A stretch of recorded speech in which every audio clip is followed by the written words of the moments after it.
கிறிஸ்துவுக்குள் பிரியமான தேவனுடைய விலையேறப்பட்ட பிள்ளைகளே, கர்த்தராகிய இயேசு கிறிஸ்து நம்ம யாவரையும் ஆஸ்வதிப்பாராக. God bless you பிரியமான. இந்த கிரைஸ்ட் ரெவலேஷன், இந்த மெசேஜ் தேவனுடைய கிருபையினாலே, அவருடைய இரக்கத்தினாலே, அவருடைய ஆலோசனையினாலே, அவருடைய ஏவுதலினாலே இந்த செய்திகளை பரிசுத்த ஆவியானவர் துணையோடு நான் கொடுத்து கொண்டு வருகிறேன். யூடியூபிலே அநேக கிறிஸ்தவர்கள் பார்க்கிறார்கள் என்று நான் விசுவாசிக்கிறேன். செய்திகளை முழுமையாய் பாருங்கள். அநேக கிறிஸ்தவர்களுக்கு செய்திகளை அனுப்புங்கள், பாஸ்டர்களுக்கு அனுப்புங்கள், அநேக நண்பர்களுக்கு அனுப்புங்கள். இந்த செய்தியுடைய தலைப்பு எங்களுக்கு ஒரு ராஜா வேண்டும் என்ற செய்தி. பரிசுத்த வேதாகமத்தில் இஸ்ரவேல் ஜனங்கள் சாமுவேல் தீர்க்கதரிசியை பார்த்து எங்களுக்கு ஒரு ராஜா வேண்டும் என்று கேட்டார்கள்.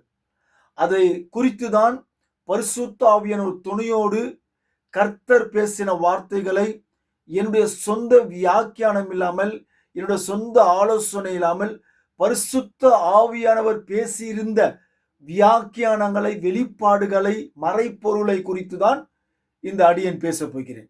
ஆகவே எங்களுக்கு ஒரு ராஜா வேண்டும் என்ற செய்தியை முழுமையாய் பாருங்கள், அநேகருக்கு அனுப்புங்கள். உங்களுக்கு மிகவும் பிரயோஜனமா இருக்கும், ஆசீர்வாதமா இருக்கும். நீங்க அனுப்பி பாருங்களேன். ஒவ்வொருத்தரும் உங்களுக்கு தெரிஞ்ச நண்பர்களுக்கு இந்த செய்திகளை, இந்த கிரைஸ்ட் ரெவலேஷன் மெசேஜை அநேகருக்கு நீங்கள் அனுப்புங்கள். நிச்சயமாகவே உங்களுக்கு ஒரு ஆசீர்வாதம் கிடைக்கும்.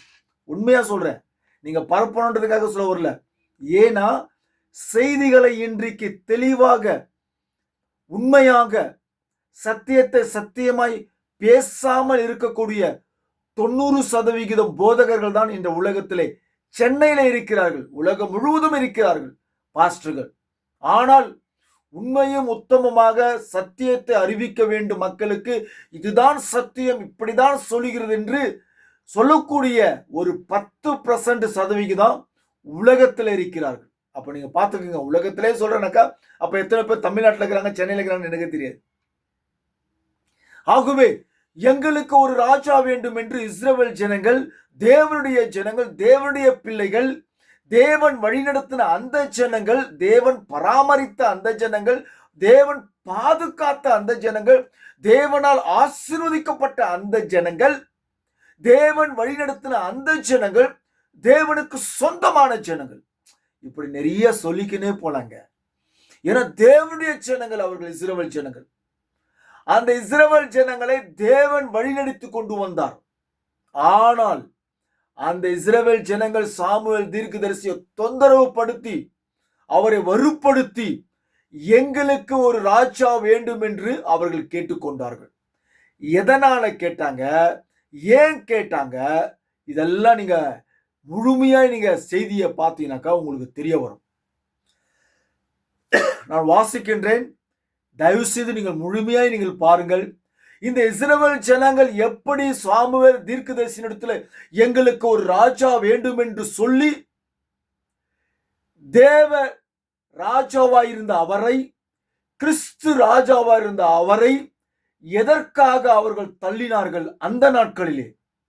சரி, அந்த நாட்களிலே தான் அப்படி செய்தார்கள் தேவனுடைய ஜனங்கள் என்று சொல்ல போனால், இந்த நாட்களிலும் அதே இஸ்ரவேல் ஜனங்களாகிய தேவனுடைய பிள்ளைகள், தேவனுடைய மக்கள், தேவனுக்கென்று சொந்த ஜனங்கள், இப்போ நான் பேசிக்கொண்டிருக்கிற இந்த காலகட்டத்திலும் அதே கிறிஸ்துவை எங்களுக்கு அவர் ராஜாவா வேண்டாம் என்று சொன்னார்கள்.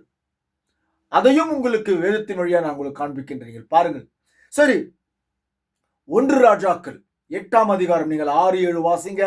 நீங்க முன்னால வாசிச்சாலும் சரி, அதுக்கப்புறம் பின்னால வாசிச்சாலும் சரி, நீங்க வாசிங்க. நான் 6-7 மட்டும் நான் வாசிக்கிறேன். 1 சாமுவேல் 8ஆம் அதிகாரம் 6-7. இப்போ நான் 6 வாசிக்கிறேன். எங்களை நியாயம் விசாரிக்க ஒரு ராஜாவை ஏற்படுத்தும் என்று அவர்கள் சொன்ன வார்த்தையை சாமுவேலுக்கு தகாததாய் காணப்பட்டது. ஆகையால் சாமுவேல் கர்த்தரை நோக்கி விண்ணப்பம் பண்ணினான். 7ஆம் வசனம். அப்பொழுது கர்த்தர் சாமுவேலை நோக்கி, ஜனங்கள் உன்னிடத்தில் சொல்லுவதெல்லாம் அவர்கள் சொல்லை கேள். அல்லேலூயா. இன்றைக்கு கிறிஸ்தவர்களே தேவன் சொல்ற வார்த்தையை கேட்கறதில்ல, தேவன் சொல்லக்கூடிய வார்த்தைகளை கேட்பதில்லை, தீர்க்கதரிசிகள் ஏற்கனவே பேசுற வார்த்தைகளை கேட்பதில்லை. இன்றைக்கு இருக்கிற போதகர்கள் என்ன சொல்லுகிறார்களோ அதுதான் கேட்கிறாங்கய்யா. அங்கதான் வருது விஷமே. சரி, ஓகே.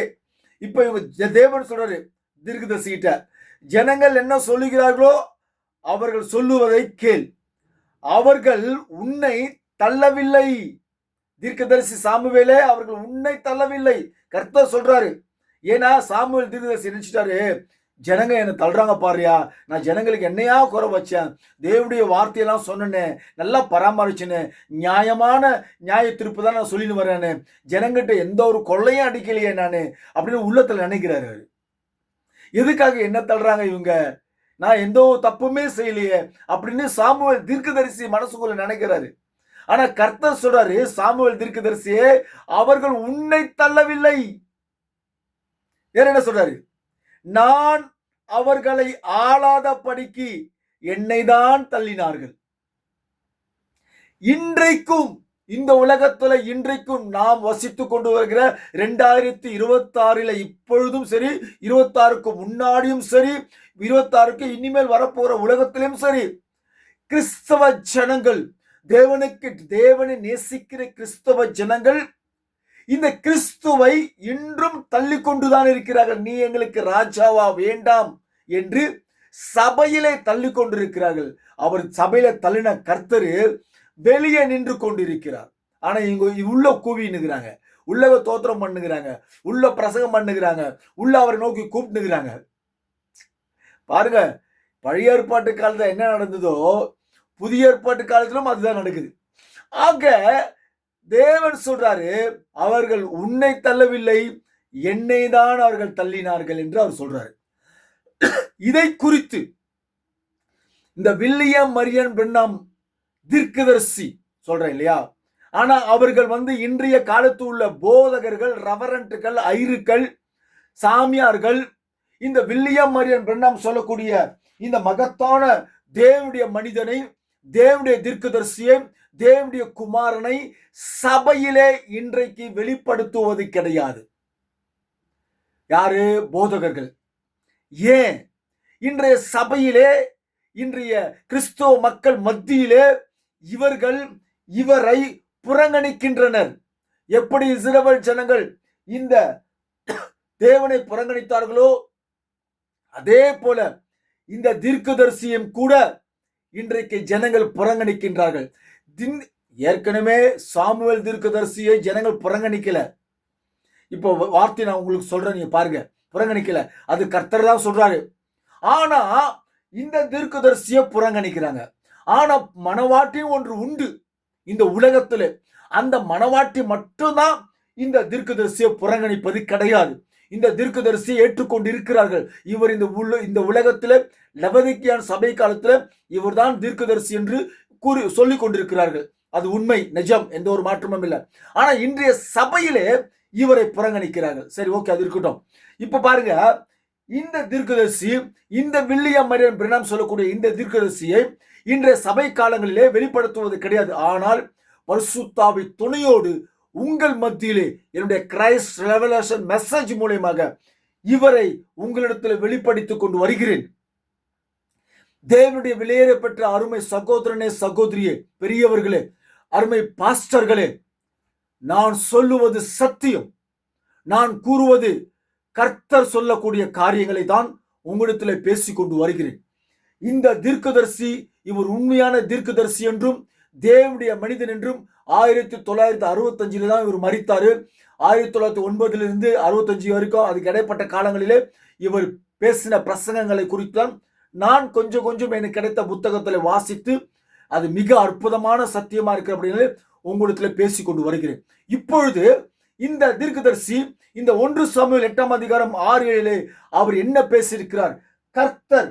கர்த்தர் கிறிஸ்து தேவன் இவர் மூலமாய் திரைமறைக்கப்பட்டு இவருக்குள்ளாக சரீரத்துக்குள்ளாக கடுகளவு பிசங்காமல் பரிபூர்ணமாக எப்படி இந்த இயேசு எனும் மனிதனுக்குள்ளாக தேவன் இவருக்குள்ளாக பரிபூர்ணமாய் இருந்தாரோ அதே தேவன், ஆவியா இருக்கிற தேவன் இந்த சரீரத்திலும் இவருக்குள் எப்படி இருந்தாரோ அப்படியாகவே இந்த சரீரத்திலே அவர் ஜீவித்துக் கொண்டிருந்தார், ஊழியர்களை செய்து கொண்டிருந்தார். இவர், நான் கூறுவது சத்தியம். என் அருமை தேவனுடைய பிள்ளைகளே, நான் எல்லா வீடியோல சொல்றதாட்டான், எனக்கு கொஞ்சம் காணிக்க கொடுங்க, உங்களால முடிஞ்ச உதவி செய்யுங்க. ஏன் நான் யூடியூப் சேனலில் கொஞ்சம் நல்லா பெருசாக்கணும், நல்லா டெவலப் பண்ணணும், அதனால உங்களால முடிஞ்ச உதவி செய்யுங்க சகோதரியே சகோதரி. பிச்சை எடுக்கவில்லை, உங்களிடத்துல காணிக்கை கேட்டு பிச்சை எடுக்கல. நான் பிச்சைக்காரன் கிடையாது. இன்னைக்கு அநேக போதகர்கள் உங்களிடத்துல என் ஊழியத்துக்கு பணம் கொடுங்க, காணிக்கை கொடுங்க, அப்படி பிச்சைக்கார பசங்க பிச்சை கேட்பாங்க. நான்லாம் பிச்சை கேட்கல. ஏன்னா என் தேவனாகிய கர்த்தர் என்னை எப்படி ஆசீர்வதிக்க வேண்டுமோ, எந்த லெவல்ல ஆசீர்வதிக்க வேண்டுமோ அந்த லெவல்ல இவருடைய ஆசீர்வாதம் என்கிட்ட இருக்குது, போதுமானது. ஆகவே உங்களிடத்துல பிச்சை கேட்க வேண்டும் அவசியம் இல்லை. ஆனால் நீங்கள் யாராவது கர்த்தரால் ஏவப்பட்டவர்கள், நான் இந்த சகோதரனுக்கு செய்ய வேண்டும் என்று நீங்கள் நினைத்தால் தாராளமாக எனக்கல்ல இவருக்கு செய்யுங்கள். ஏன்னா வசனம் சொல்லுகிறது, இந்த சிறியவனுக்கு நீங்கள் எதை செய்கிறீர்களோ அது அவனுக்கல்ல எனக்கே செய்தீர்கள் என்று அவர் சொல்றாரு. நீங்க அப்படி என்ன அப்படி சொல்றீங்களே, உங்களுக்கு நான் செய்யலாம்னு நினைக்கிறேன் அப்படி நினைச்சுன்னா தாராளமா செய்யலாம். ஆனா வாய் தோந்து நான்லாம் கேட்க மாட்டேன், அதனால கொடுங்க நான் சொல்ல மாட்டேன். இது வரைக்கும் நான் அதுபடி பேசுவேன். சத்தியத்தை விசுவாசிகள் என்று தான் சொல்ல வருகிறேன். சரி, இந்த கிறிஸ்துவ மூலமாய் பரிபூர்ணமாய் இருந்து சத்தியங்களை இப்போ நான் பேசக்கூடிய 1 சாமுவேல் 8:6 அவர் என்ன சொல்லியிருக்கிறார் தீர்க்கதரிசி என்பதை குறித்து தான் நான் இப்பொழுது பார்க்க போகிறோம். தயவு செய்து நீங்கள் முழுமையாய் நீங்கள் கேளுங்கள், மிக ஆசீர்வாதமாக இருக்கும். ஹல்லேலூயா. இந்த உலகத்திலே ராஜா இப்பொழுது யாரா இருக்கிறார் என்று நான் உலகத்திலே காண்பிக்கின்றேன். ஹல்லேலூயா. இப்போ இவரை ராஜாவாக புறம்பே தள்ளிவிட்டார்கள். அப்போ இவர் புறம்பே தள்ளிவிட்டார்கள் என்று சொன்னால் ஒரு ராஜா வேண்டும், இந்த உலகத்தில் ஒரு ராஜா இருக்க வேண்டும். அவர் யார் என்பதை குறித்து உங்களிடத்தில் காண்பிக்கின்றேன். சரி, நீங்கள் பாருங்கள். இவர் பேசின புத்தகத்திலே 7 சபை காலங்களின் வியாக்கியானம் என்ற புத்தகத்திலே, இவர் பேசியிருந்த புத்தகத்திலே ஒரு சிறிய சப்ஜெக்ட் தான் உங்கள்கிட்ட நான் பேச போறேன். பழைய ஏற்பாட்டு காலத்தில் மோசஸ், சாமுவேல் தீர்க்கதரிசி, இன்னும் அப்படியா சொல்லிக்கொண்டே போல உங்களுக்கு தெரியும் இல்லையா? பழைய ஏற்பாட்டின் காலத்தில் இஸ்ரவேல் ஜனங்கள் எகிப்தை விட்டு வெளியே வந்த உடன் பரிசுத்த ஆவியானவரால் நடத்தப்பட்டது. அல்லேலூயா. யாரால? பரிசுத்த ஆவியானவரால் நடத்தப்பட்டது. இன்று எத்தனை சபைகள் பரிசுத்த ஆவியானவரால் நடத்தப்படுகிறது? நான் எழுதினது, நான் உங்ககிட்ட சொல்றேன், நான் மறந்துடும் சொல்றேன். அன்றைக்கு இஸ்ரவேல் ஜனங்களை பரிசுத்த ஆவியானவர் வழிநடத்தினார். அது நிஜம், நம்ம பைபிள் இருக்குது, நமக்கு தெரியும். இன்றைய காலத்திலே, இப்பொழுது நவீன உலகத்திலே பரிசுத்த ஆவியானவர் எத்தனை சபைகளை வழிநடத்தி கொண்டு வருகிறார்? மணவாட்டி என்று சொல்லக்கூடிய உண்மையான பியூர் சபை ஒன்று இருக்கிறது உலகத்திலே. அந்த மணவாட்டி சபையை மட்டும்தான் கர்த்தர் பரிசுத்த ஆவியானவர் வழிநடத்துகிறாரே தவிர இந்த உலகத்தில் இருக்கும் ஸ்தாபன சபைகளிலே பரிசுத்த ஆவியானவர் வழிநடத்துவது கிடையாது. அதனால நீங்க புரிஞ்சுக்கணும். அல்லேலூயா. ஆனால் அவரால் வழிநடத்தப்பட வேண்டும். இங்க பழைய ஏற்பாட்டில் பரிசுத்த ஆவியானவரால் வழிநடத்தப்பட்டார்கள். ஆவியின் வரங்களை தீர்க்க தரிசனம், பாஷைகளின் பேசுதல், தேவ ஞானம், அறிவு, சுகமாக்குதல், இவை அனைத்தும் பெற்று அற்புதங்களையும் அடையாளங்களையும் அவர்களிடையே கொண்டவர்களாயிருந்தனர். அந்த காலத்துல தேவன் இஸ்ரவேல் ஜனங்க மத்தியில் அப்படி இருந்தாங்க, தேவனுடைய மக்கள் மத்தியில் அப்படி இருந்தாங்க. தேவனே அவர்கள் வழிகாட்டியும் ராஜாவுமாயிருந்தார். தேவன் இஸ்ரவேல் ஜனங்களுக்கு ராஜாவாயிருந்தார், அவர்களை வழிநடத்தினார், ராஜாவுமாயிருந்தார். அவர்களுடைய ஒரு குடும்பத்தை போல் அவர்களை பராமரித்து போஷித்து அவர்களுடைய யுத்தங்களை நடப்பித்து அவர்களுடைய கஷ்டங்களையும் தொல்லைகளையும் போக்கினார். யார்? இயேசு ராஜா, மன்னிக்கணும், தேவன், கிறிஸ்து. அப்ப இயேசு இல்ல, இயேசு அவர் தான். இப்ப அதுக்கப்புறம் தான் இயேசு வந்தார், அதனால இயேசு வந்துருச்சு, மன்னிக்கணும், தேவன். அல்லேலூயா. தேவனே அவர்களுக்கு வழிகாட்டியும் ராஜாவுமா இருந்தார். ஒரு குடும்பத்தை போல் அவர்களை பராமரித்து போஷித்து அவருடைய யுத்தங்களை நடப்பித்து அவருடைய கஷ்டங்களையும் தொல்லைகளையும் போக்கினார். இஸ்ரவேலுக்கு மாத்திரம் அவர் உண்மையாய் தேவனாயிருந்தார். அல்லேலூயா. ஏனா இஸ்ரவேல் ஜனங்க அவருடைய ஜனங்க, அவருடைய மக்கள். அவர் ஒரு குடும்பத்தை போல வழிநடத்தி கொண்டு வருகிற தேவனாய் இருந்தார். ஆகவே இஸ்ரவேல் ஜனங்களுக்கு அவர் உண்மையும் உத்தமமாக தேவனாக இருந்தார். இப்ப பாருங்க, அவர் சொல்றாரு, ரொம்ப அற்புதமா சொல்றாரு, ரொம்ப அழகா சொல்லப்படுறாரு. எதற்காக இஸ்ரவேல் ஜனங்க ஒரு ராஜா கேட்கிறாங்க, அதுக்கு பதில் சொல்றாரு. இஸ்ரவேலுக்கு மாத்திரம் அவர் உண்மையாக தேவனா இருந்தார். தேவன் கர்த்தராகிய இயேசு கிறிஸ்து என்னும் மானிட ரூபத்தில், ஹல்லேலூயா, தேவன் ஆவியா இருக்கிறார், தேவன் வார்த்தையா இருக்கிறார். அது மட்டும் புரிஞ்சுக்க தயவு செஞ்சு பிரியமானவர்களே. தேவனுடைய அருமையான விலையேறப்பட்ட என் அருமை சகோதரியே, சகோதரனே, தேவனுடைய ஜனங்களே, தேவனுடைய பாஸ்டர்களே, தேவனுக்கென்று ஊழியம் செய்கிற பாஸ்டர்களே, அவர் சொல்றாரு பாருங்க, தீர்க்கதரிசி ஸ்தாபன பாஸ்டர்களே. நான் ஸ்தாபன பாஸ்டர்களை குறிச்சு நான் பேசுறேன், மனவாட்டி பாஸ்டர்களை குறிச்சு பேசல. அல்லேலூயா. மனவாட்டின்னு உண்மையான பாஸ்டர்கள் இருக்கிறாங்க. ஆனா மனவாட்டின்னு சொல்லக்கூடிய பாஸ்டர்களும் இருக்கிறாங்க. உண்மையும் உத்தமமா இருக்கிற பாஸ்டர்களும் இருக்கிறாங்க. அதெல்லாம் புரிஞ்சுக்கணும். சொல்லக்கூடிய மனவாட்டி பாஸ்டர்னு சொல்லக்கூடியவங்களும் இருக்கிறாங்க. அதுக்கெல்லாம் ரிஜெக்ட் ஆன பீஸு. ஆனா உண்மையான மனவாட்டி பாஸ்டர்கள் இருக்கிறாங்க. அதுதான் சூப்பர் பாஸ்டர் தேவனுடைய பிள்ளைங்க. சரி, ரெண்டு விதமா இருக்குது உலகத்துல, எல்லாமே ரெண்டு ஆகுது. இவர் சொல்றாரு பாருங்க, மன்னிக்கணும், இவர் சொல்றாரு, திருட சொல்றாரு, தேவன் கர்த்தராகிய இயேசு கிறிஸ்து என்னும் மானிட ரூபத்தில் தலைவனாக வர வேண்டும் என்று எண்ணம் கொண்டிருந்தார் அப்படின்னு திருட சொல்றாரு. நமக்கு சொல்றாரு, தலைவனாக வர வேண்டும் என்று எண்ணம் கொண்டிருந்தார். அதாவது ராஜாவாக வர வேண்டும், இந்த உலகத்தில் ராஜாவாக வர வேண்டும் என்று, தலைவனாக வர வேண்டும். எனது தலைவன் ஏசு ராஜன் அப்படின்னு பாடினா பத்தாதுமா கண்ணா, புரிஞ்சுக்குங்க. ஃபர்ஸ்ட் எனது தலைவன் இயேசு ராஜா என்று பாடினா பத்தாது. அந்த தலைவன் உண்மையாகவே சபையிலே ராஜாவாக இருக்க வேண்டும். அவர் சபையிலே உண்மையான தலைவராக இருக்க வேண்டும். அப்படி இருந்தா மட்டும்தான் நீங்க பாடினா அது செல்லுபடியாகும். சும்மா நான் வெத்துக்குனா இசையெல்லாம் வாசிச்சு பாடினா 10 பைசாவுக்கு பிரயோஜனம் இல்லை. அதை தெரிஞ்சுக்குங்க. சரி, தேவன் கர்த்தராகிய இயேசு கிறிஸ்து என்னும் மானிட ரூபத்தில் தலைவனாக வர வேண்டும் என்று எண்ணம் கொண்டிருந்தார். அப்போ அவர் வருவதற்கு முன்பாக இந்த திட்டத்தை அறிந்த சாத்தான், ஹல்லேலூயா, கர்த்தருக்கு கோடி கோடி ஸ்தோத்திரம். எவ்வளவு அற்புதமா தீர்க்கதரிசி சொல்றாரு வெளிப்பாடு. அந்த திட்டத்தை, எந்த திட்டத்தை நான் மறுபடியும் வாசிக்க ஆசைப்படுகிறேன். தேவன் கர்த்தராகிய இயேசு கிறிஸ்து என்னும் மானிட ரூபத்தில் தலைவனாக வர வேண்டும் என்று எண்ணம் கொண்டிருந்தார். இப்ப நான் சொல்றேன், இந்த இயேசு கிறிஸ்து, இந்த கர்த்தராகிய இயேசு கிறிஸ்து லவோதிக்கியா சபை காலத்திலே தலைவனாக வர வேண்டும் என்று மானிட ரூபத்தில் வர வேண்டும் என்று எண்ணம் கொண்டிருந்தார். ஆனா அந்த திட்டத்தை நிறைவேற்றி முடிச்சாரு. இப்போ இங்க இதுகிட்ட வருவோம். இப்போ இவர் சொல்றாரு, தேவனாகிய கர்த்தர் இயேசு கிறிஸ்து என்னும் மானிட ரூபத்தில் தலைவனாக வர வேண்டும் என்று எண்ணம் கொண்டிருந்தார்.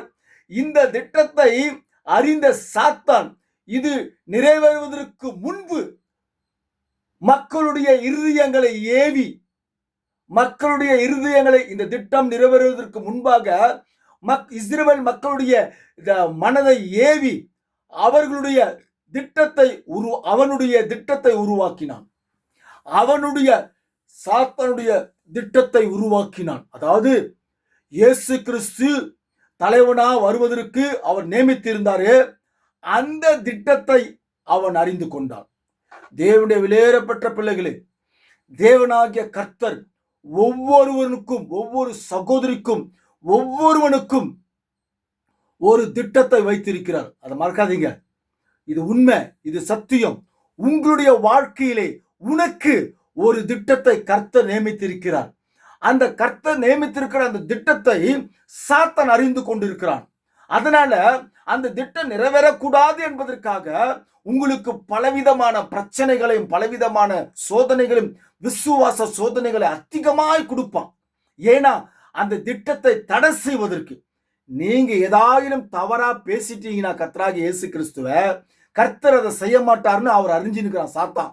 அதனால கர்த்தர் செய்வதற்கு முன்பாகவே அந்த திட்டத்தை உனக்கு இது மாதிரி செய்யணும், அருமை சகோதரி அருமை சகோதரனே, உனக்கு ஒரு திட்டத்தை வச்சுருக்கிறேன், நல்ல திட்டத்தை வச்சுருக்கிறேன், நான் உனக்கு செய்யப்போன அவர் நினைத்திருப்பதை சாத்தான் அறிந்து உங்களுக்கு பல பிரச்சனைகளை கொடுப்பான். அங்க நீங்க ஜெயிக்கணும். எப்படி யோபு ஜெயித்தாரோ அது போல இன்றைக்கு ஒவ்வொரு மனுஷனும் ஜெயித்தான் என்று சொன்னால் கர்த்தர் அந்த திட்டத்தை உங்களுடைய வாழ்க்கையில நிறைவேற்றுவார். சரி, இப்போ சாத்தான் என்ன பண்றான்னு கேட்டாக்கா, அது நிறைவேறுவதற்கு முன்பு மக்களுடைய இருதயங்களை ஏவி அவனுடைய திட்டத்தை உருவாக்கினான். ஹல்லேலூயா. ஒரு நாள் இஸ்ரவேலர் தங்களை சுற்றியிருந்த பெலிஸ்தர்களும் மற்ற ஜாதிகளும் ராஜாக்களால் ஆளப்படுகிறதை கண்டு, நல்லா கவனிங்க, எனக்கு இதை கொஞ்சம் ஆராய்ச்சி பண்றதுக்கு நேரம் இல்லை, உண்மையை சொல்றேன், ஒன்றும் நேரம் இல்லை. அப்படியே நேரம் இருக்கும்போது இந்த இந்த மைண்ட் செட்டப்பை எனக்கு அப்படியே பிளாக் ஆகுது. ஐயோ, இது தேடணுமே, ஆராய்ச்சி பண்ணணுமே என்ற சிந்தனை எனக்கு இருக்க மாட்டேது. ஏன்னா நான் டிரைவராக வேலை செய்யறதுனால ரோட்டில் போகிற பல பிரச்சனைங்க வரேன், இப்படி வரேன், ரொம்ப டென்ஷனு ரொம்ப இருக்குதுல்ல, உங்களுக்கு தெரியும். சென்னையில் வண்டி ஓட்டினேன் அப்படி இருக்குன்னு தெரியும். சில சமயம் அதை மறந்துடுறேன், இதை நான் எடுக்கல. அதாவது மோசஸ் காலத்திலிருந்து சாமுவேல் தீர்க்கதரிசி இருக்கும் தேவன் இந்த இஸ்ரவேல் ஜனங்களை வழிநடத்தும் போது அதுக்கு முன்பாக பெலிஸ்தர் இருந்தாங்க, எத்தனையோ ராஜாக்கள் இருந்தாங்க, அதாவது புறஜாதிகள், மற்ற தேவனுடைய ஜனங்களை, இந்த இஸ்ரவேல் ஜனங்களை தவிர மற்ற தேசங்கள்ல ராஜாக்கள் இருந்தாங்கன்னு சொல்லிட்டு இஸ்ரவேல் ஜனங்களுக்கு நல்லாவே தெரியும். நான் கேட்கிறேன், இந்த இஸ்ரவேல் ஜனங்களை மோசஸ் வழி எடுத்துட்டு 40 நாள் சுத்தின்னு வந்தாங்களே, பாலும் தேனை ஓட தேசத்துல வந்தாங்களே, அப்புறம் ஜேசுவா வழி நடத்தினாரு, இன்னும் எத்தனையோ பேர் வழி நடத்தாங்கல்ல, ஏண்டா அப்பெல்லாம் ஏண்டா கேட்கல? ஜேசுவா திருக்கதரிசிட்ட ஏண்டா கேட்கல? நீங்களா இஸ்ரவேல் ஜனங்க, நான் உங்கள்கிட்ட சொல்றேன், இஸ்ரவேல் ஜனங்க ஜேசுவோட கேட்டுக்கலாம் இல்லையா, எங்களுக்கு ஒரு ராஜா வேணும்னு சொல்லி கேட்டுக்கலாம்ல. அப்பெல்லாம் கேட்காதவங்க எத்தனையோ தீர்க்கதரிசி கடந்து போய் சாமுவேல் தீர்க்கதரிசி வரும்போது சாமுவேல் தீர்க்கதரிசி கேட்கிறாங்க, எங்களுக்கு ஒரு ராஜா வேணும், பாரு அங்கெல்லாம் பாரு ராஜாக்கள் இருக்கிறாங்க, அந்த ராஜாக்கள் இருக்கிற மாதிரி அவங்களெல்லாம் ராஜாக்களை வழிநடத்துற மாதிரி எங்களையும் ராஜா வழிநடத்தணும், நாங்கள் யுத்தம் செய்யும் போது ராஜா வழிநடத்தணும்னு கேட்குறாங்க. நான் கேட்குறேன், நீங்க இதுக்கு இஸ்ரவேல் ஜனங்க எத்தனை பேர் எத்தனோ முறை மற்ற தேசத்துல போய் யுத்தம் பண்ணும் போது கர்த்தர் தானே முன்ன நின்று அந்த ஜனங்களுக்கு ஜெயம் கொடுத்தாரு, யுத்தத்தில் அவர் தானே போர் நடத்தினாரு, அவர் தானே முன்ன நின்னாரு. எத்தனையோ நீங்க பைபிள் வாசித்து பாருங்க, கர்த்தர் தான் ஜெயத்தை கொடுத்தாரு, கர்த்தர் தான் போர் நடத்தினாராங்க. இப்படி பண்ணிருந்த கர்த்தரு, அவர் நல்ல வழியில போர் நடத்தின்னு வந்த அந்த கர்த்தரை எங்களுக்கு ஒரு ராஜா வேணும், எங்களோட போர் நடத்துறதுக்கு ஒரு ராஜா வேணும்னு கேட்கிறாங்க. ஏன் இப்ப கேட்குறீங்க? முன்னாடி ஜேசுவாகும் போது கேட்குறதானா? ஏன் அதுக்கப்புறம் தான் தேவன் ஒரு திட்டத்தை வைக்கிறாரு, நம்ம தலைவனா போடணும்னு சொல்லிட்டு. அப்பதான் அவனுக்கே தெரிய வருது, சாத்தானுக்கு அந்த திட்டம், தேவனுடைய திட்டம் அப்பதான் அவனுக்கு தெரிய வருது. அதனாலதான் சாமுவேல் தீர்க்கதரிசி காலத்துல சாத்தான் ஏவுறான். அதே தாங்க, எப்படி சாத்தான் ஏவுறானோ அதே மாதிரி தான் இன்றைக்கு ஒவ்வொரு ஸ்தாபனத்தில் உள்ள ரெவரண்ட், ஐயரு, பாஸ்டருங்க, சாமியாருங்க, அந்த எல்லா ஸ்தாபனத்தில் இருக்கிற தேவனுடைய ஊழியக்கார உள்ளத்துல ஏவி இந்த மனுஷனை குறிச்சு சபையில பேசாதீங்க, இவருடைய செய்தி நமக்கு தேவையில்லைன்னு சொல்லிட்டு அந்த சாத்தான் திட்டத்தை அறிந்து இன்றைக்கும் அதே மாதிரி தான் சபையில செஞ்சு கொண்டு வர்றான். அதனாலதான் அவங்க இவரை குறிச்சு பேசுறது. இதான் உண்மைங்க. அன்னைக்கு என்ன நடந்ததோ அதுதான் சாத்தான் இன்னைக்கும் செய்யறான். பாருங்க எவ்வளவு அற்புதமா சொல்றா தீர்க்கதரிசி. சரி, எப்படி ஒரு நாள் இஸ்ரவேலர் தங்களை சுற்றி இருந்த பெலிஸ்தர்களும் மற்ற ஜாதிகளும் ராஜாக்களால் ஆளப்படுகிறதை கண்டு அவர்களுக்கும் மனித வழிகாட்டி ஒரு ராஜா வேண்டும் என்று முறையிட்டனர். பாருங்க, யாரு? மனித ராஜா. எவ்வளவு அருமையா சொல்றாரு விஷயம். அதுதான் சொல்றேன், நல்லா கவனிங்க. மனித வழிகாட்டி ஒரு ராஜா வேண்டும் என்று முறையிட்டனர். ஆக இந்த மனித வழிகாட்டி ஒரு ராஜாவை யார் ஏற்படுத்துறது? மறுபடியும் சொல்ற விஷயம் இருக்குது. மனித ராஜாவை ஏற்படுத்தினது யாரு? சாத்தான். அப்போ சாத்தான் தான் பழைய ஏற்பாட்டு காலத்திலே இஸ்ரவேல் ஜனங்கள் உள்ளத்துல பேசி எங்களுக்கு ஒரு மனித ராஜா வேண்டும் என்று முறையிட்டார்கள் சாமுவேல் தீர்க்கதரிசி கிட்ட.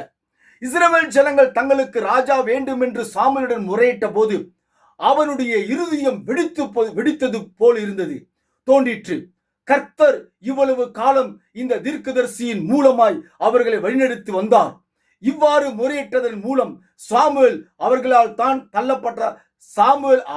தான் தள்ளப்பட்டதாக எண்ணினான். அவர் இஸ்ரவேல் ஜனங்களை கூட்டி சேர்த்து இம்மட்டும் குழந்தையைப் போல் பராமரித்து ஆசீர்வதித்து வந்த தேவனை விட்டு பின்வாங்க வேண்டாம் என்று அவர்களிடம் மன்றாடினான். அது பலிக்குமா? தீர்க்கதரிசி முறையிட்டா பலிக்குமா? சாத்தான் திட்டம் கொண்டு விட்டான். மக்களை ஏவி விட்டான். எப்ப சாத்தான் மக்களை ஏவுனானோ, ஏன்னா அவங்க ஜனங்கள் இரு மனம் கொண்டவர்கள் ஜனங்கள், இஸ்ரவேல் ஜனங்கள். ஒரு மனம் கொண்ட ஜனங்களா இருந்தாக்கா சாத்தான் ஏவுனா கூட அது வேலை செய்யாது. இருமனம் கொண்டவர்கள். அதே போலதான் இன்றைக்கும் இருமனம் கொண்டவர்கள் கிறிஸ்தவர்கள் தான் இருக்கிறாங்க. அதே மாதிரி மனவாட்டி சொல்லிக் கொண்டிருக்கிற மக்களும் இருமனம் கொண்டவர்களா இப்போ இருக்கிறாங்க. ஆனா உண்மையான மனவாட்டி இருக்கிற அந்த மனவாட்டியை பத்தி நான் பேசல. இருமனம் கொண்ட மனவாட்டிகளும் இருக்கிறார்கள். சரி, ஆனா மன்றாடுகிறான் சாமுவேல் தீர்க்கதரிசி. ஒன்னும் வேலைக்கு ஆகாது. ஏன்னா சாத்தான் திட்டம் கொண்டு வச்சிட்டான், வேலைக்கு ஆகாது. பாருங்க, நல்லா கவனிக்கணும். நான் உங்ககிட்ட ஒன்று வாசித்து காமிச்சேன். என்ன வாசித்து காமிச்சேன்? மனித வழிகாட்டி ஒரு ராஜா வேண்டும் என்று முறையிட்டார்கள். அதெல்லாம் மனசுல வச்சுங்க. சரி, அப்படி இருக்கட்டும். ஆயினும் அவர்கள் பிடிவாதமா இருந்தார்கள். அவர்கள் சாமுவேலை நோக்கி, உம்முடைய வழிநடத்துதலில் நீர் தவறவில்லை. பண விவகாரத்திலும் பண விஷயத்திலும் நேர்மையாக நடந்து வந்தீர். தேவனுடைய வார்த்தைகளை பின்பற்ற உன்னால வரை பிரயாசப்பட்டீர். யாரு?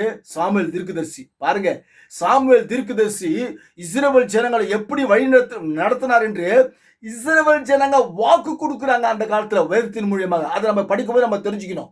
என்ன சொல்றாங்க? பண விஷயத்துல நீ நேர்மையா நடந்த, அப்புறம் தேவனுடைய வார்த்தைகளை பின்பற்ற உம்மால வரை பிரயாசப்பட்டீர். அவங்களே சொல்றாங்க. இப்படி சாமுவேல் தீர்க்கதரிசி மாதிரி இன்றைக்கு எந்த ஊழியக்காரது ஊழியக்காரனை காமிக்க முடியுமா உங்களால?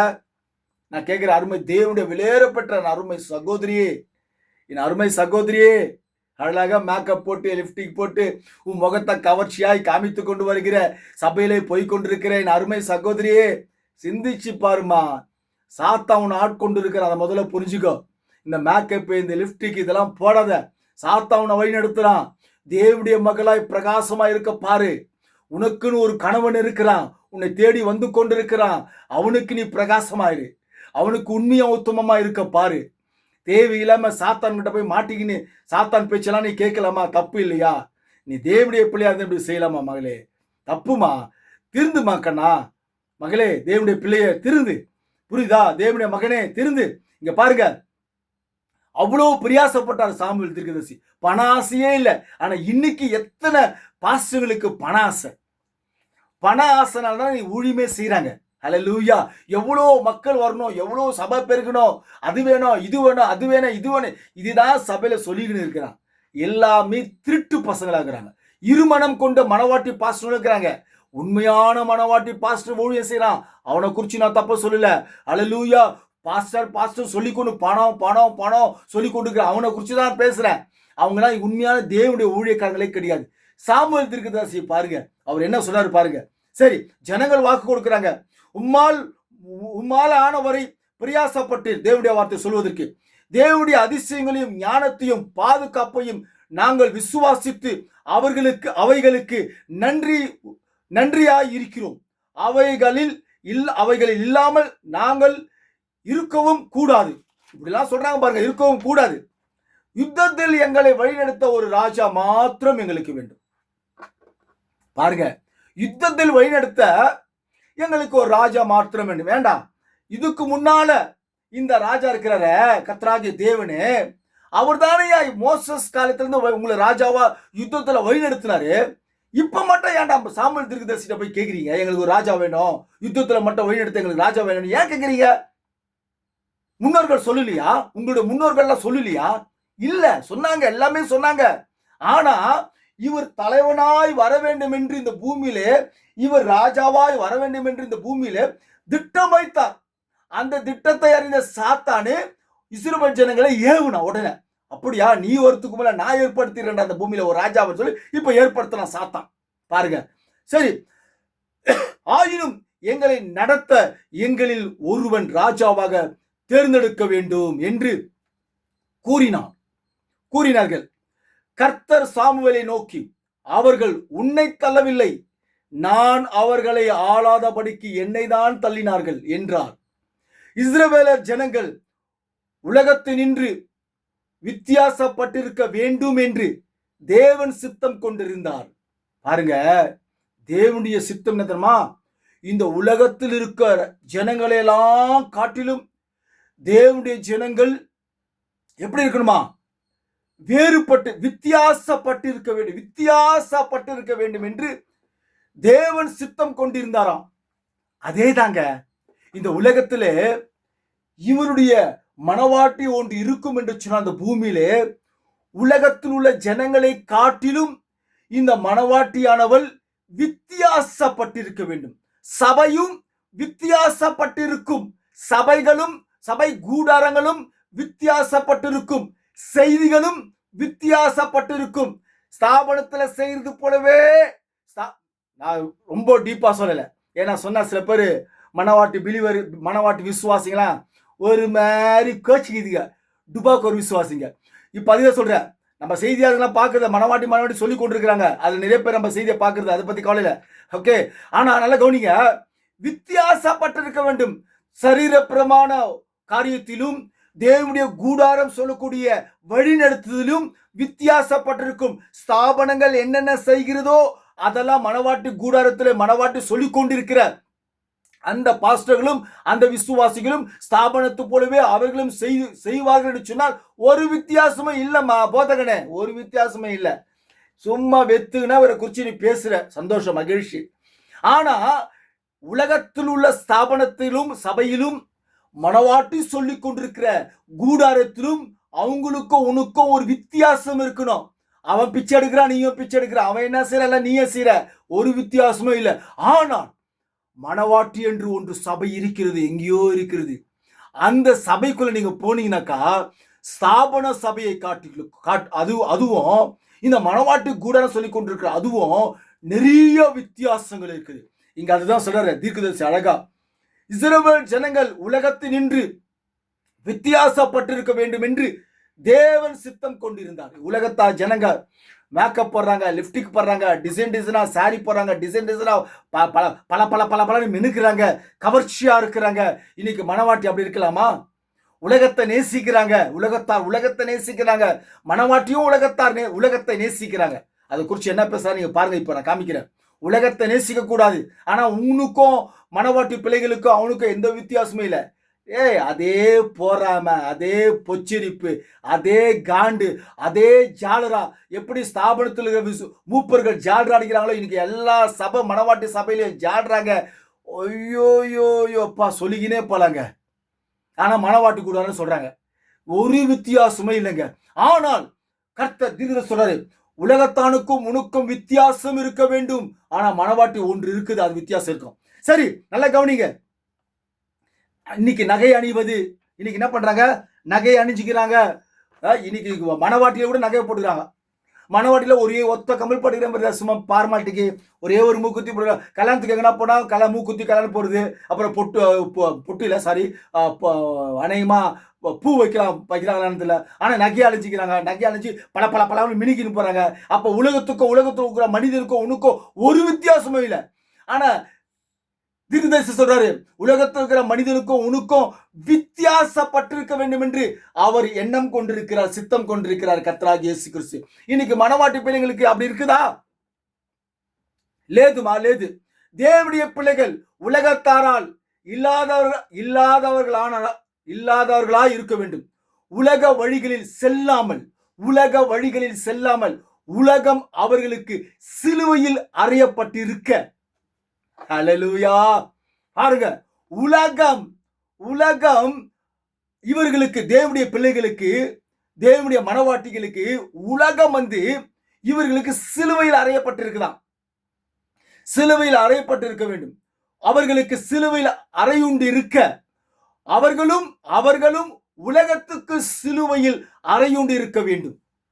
ஹல்லேலூயா. புரிஞ்சுதா? நல்லா வாசிக்கிற பாருங்க. உலக வழிகளில் செல்லாமல் உலகம் அவர்களுக்கு சிலுவையில் அறையுண்டு இருக்க அவர்களும் உலகத்துக்கு சிலுவையில் அறையுண்டு இருக்க வேண்டும்.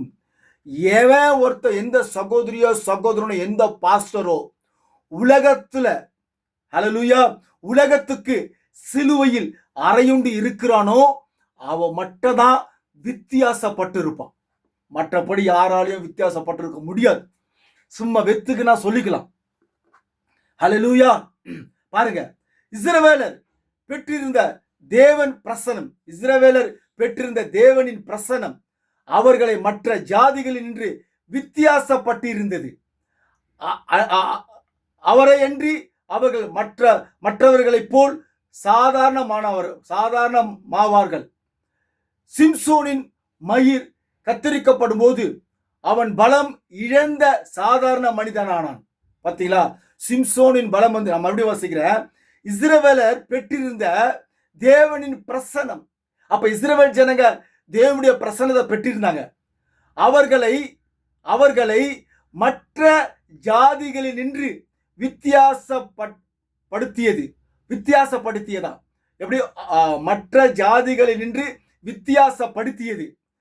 அவரையன்றி அவர்கள் மற்றவர்களைப் போல் சாதாரணமாவார்கள்.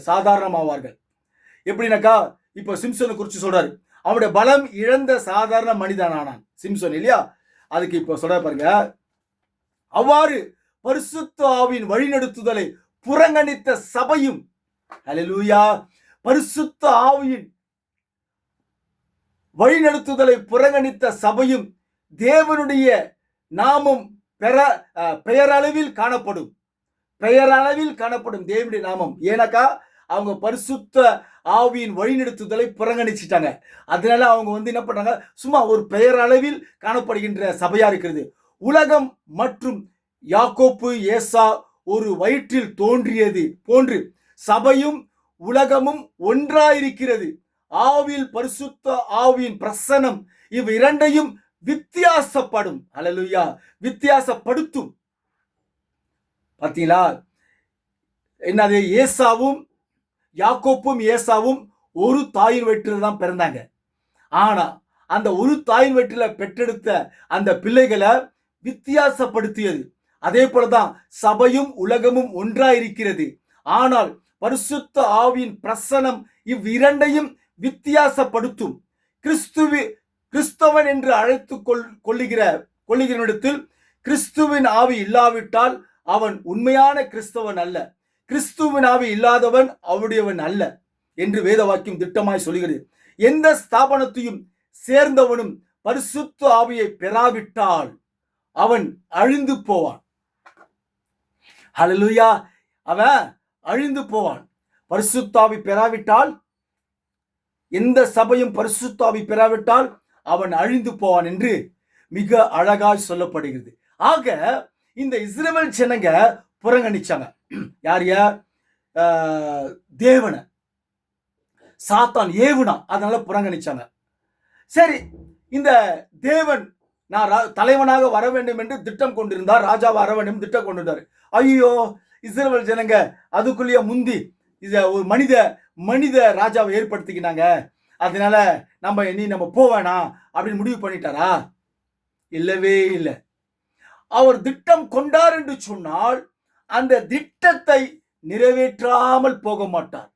தேவன் கர்த்தராகிய இயேசு கிறிஸ்து உன் வாழ்க்கையில ஒரு திட்டத்தை வைத்தார் என்று சொன்னால் அந்த திட்டத்தை நிறைவேற்றாமல் போக மாட்டார். அந்த திட்டத்தை நிச்சயமாய் நிறைவேற்றுவார். பாருங்க, நீங்க மத்தேயு எழுதின புத்தகத்துல 2ஆம் அதிகாரம் 1-3 வரைக்கும் வாசித்தாலும் சரி, ஏரோது ராஜாவின் நாட்களிலே யூதர்களுக்கு ராஜாவாய் பிறந்திருக்கிறவர் எங்கே? கிழக்கிலே அவருடைய நட்சத்திரத்தை கண்டு அவரை பணிந்து கொள்ள வந்தோம் என்றார்கள். அவங்க ஏரோது ராஜா அதை கேட்ட பொழுது அவனும் அவனோடு கூட இருந்த எருசலேம் நகரத்தார் அனைவரும் கலங்கினார்கள். ராஜாவா உலகத்துல பிறந்திருக்கிறாரா? எங்கடா பிறந்திருக்கிறாரு? பயந்துட்டான்கா. அவன் பைபிள்ல சாத்தா மூலியமா பயந்துட்டான்.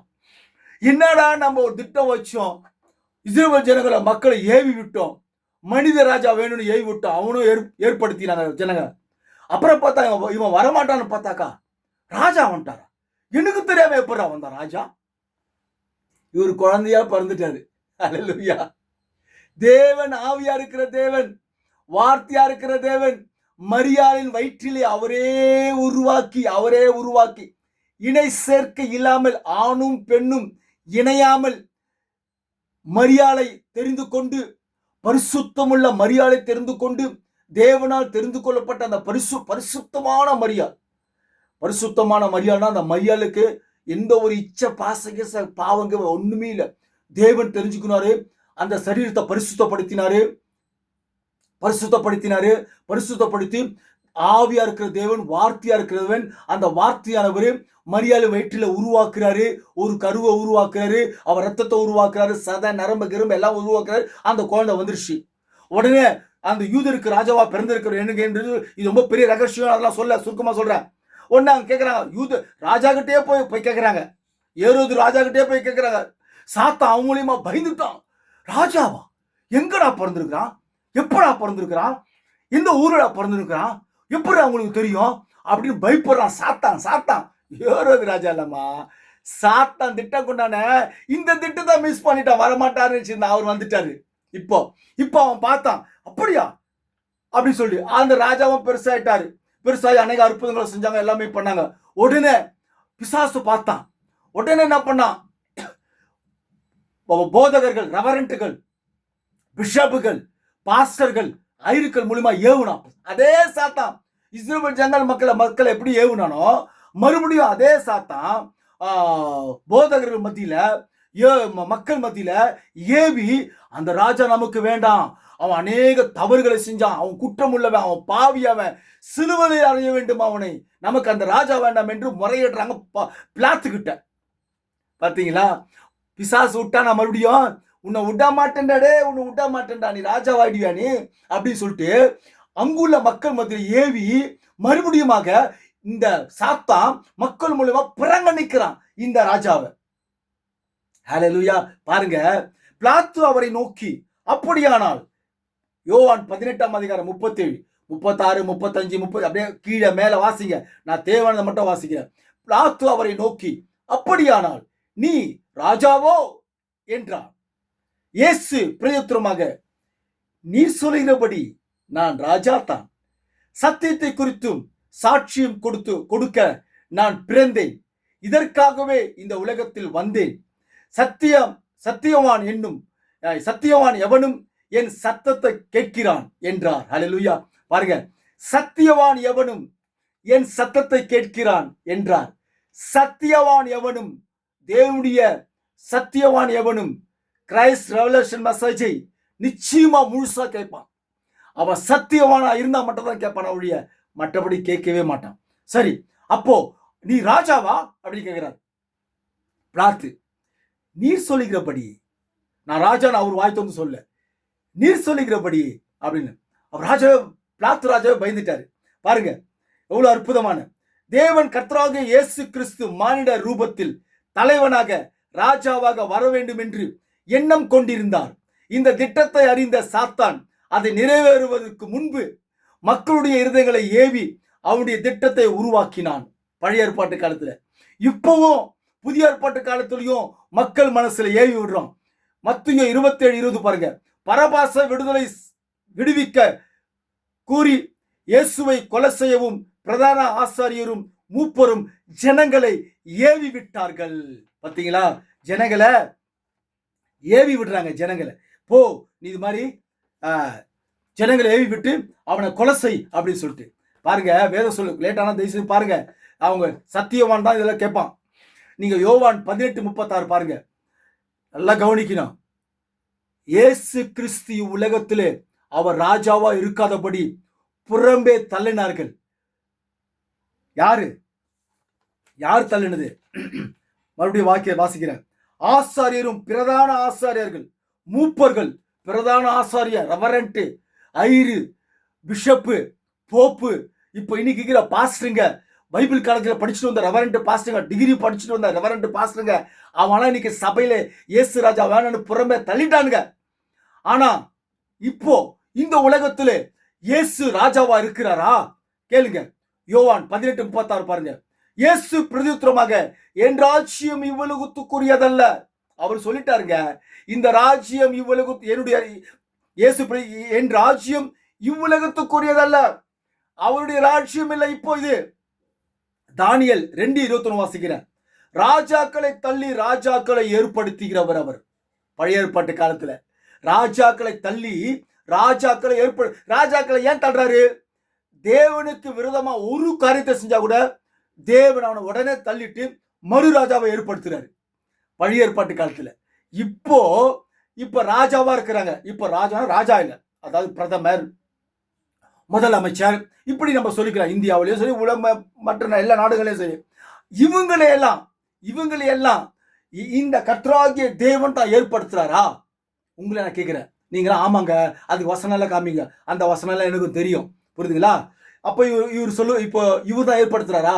இவர் ஏற்படுத்தினார்னாக்கா இப்போ நான் உங்களுக்கு வாசிக்கிறேன், கேளுங்க. என் ராஜ்யம் இவ்வுலகத்துக்கு சொல்லிட்டாரு. ரோமர் 13:1 பாருங்க. தேவனால், இது வேண்டாம், இது எதை சொல்றேன், தேவனால் உண்டாயிராத அதிகாரமும் இல்லை, உண்டாயிருக்கிற அதிகாரங்கள் தேவனால் நியமிக்கப்பட்டிருக்கிறது என்று வசனம் சொல்லுகிறது. நான் இல்லைன்னு சொல்ல வரல. இப்போ வசிக்கிற காலத்துல ராஜாக்களை, அதாவது பிரதமரை, முதலமைச்சரை, இவங்களெல்லாம் உலகம் முழுவதும் இவர் தான் ஏற்படுத்துறாரு கிடையாது. இன்னைக்கு எல்லாம் ஆமா அவர் தாங்க ஏற்படுத்துறாரு. அருமையான வெளியேறப்பட்ட சகோதரன் மோடி பிரதமரை இவர் தாங்க ஏற்படுத்தினாரு.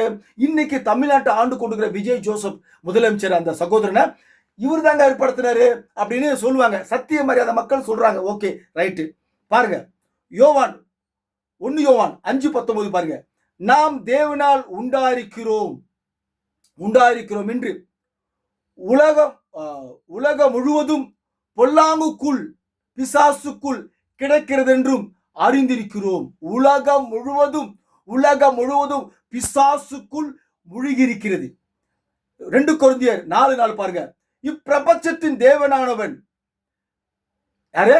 இப்பிரபஞ்சத்தின் தேவனானவன். அப்போ இப்பிரபஞ்சத்தின் தேவன் இந்த உலகத்தில் வசித்துக் கொண்டு வருகிறான்.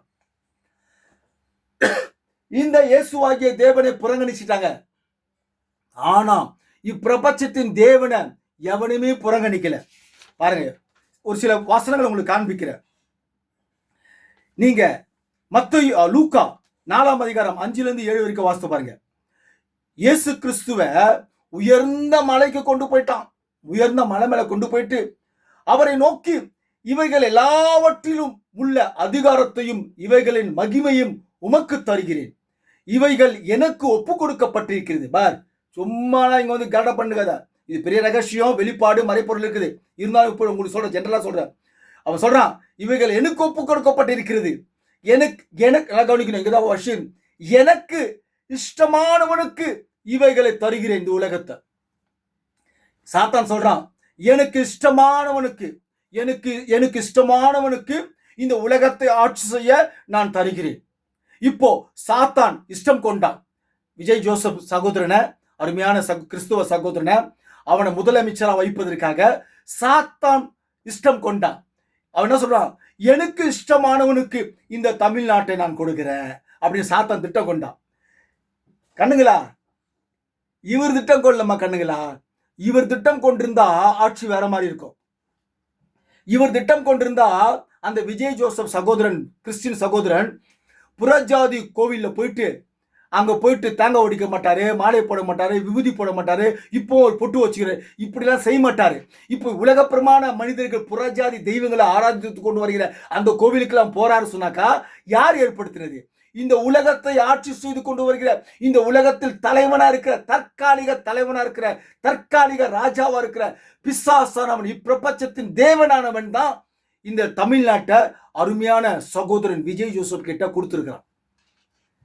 இவர் கொடுக்கல, இவர் நியமிக்கல. ஹல்லேலூயா.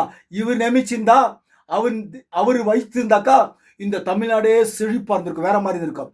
அப்போ தமிழ்நாட்டை ஆளக்கூடியது அருமையான சகோதரன் விஜய் ஜோசப் ஆள்றானாக்கா, அது யாருனாக்கா சாத்தான் இந்த தமிழ்நாட்டை அவங்க கையில கொடுத்துட்டான். இந்த இந்தியாவையே அருமையான வெளியேறப்பட்ட சகோதரன் பிரதமர் மோடி அவர்களுக்கு இந்த உலகத்தை கொடுத்தது யாருன்னு கேட்டாக்கா, இந்த உலகத்தை ஆட்சி செய்து கொண்டு வருகிற இப்பிரபஞ்சத்தின் தேவனானவன் இந்த உலகத்தில் வசித்து கொண்டிருக்கிற அந்த சாத்தானவன் இந்தியாவையே அந்த சகோதரனுக்கு கொடுத்துட்டார்.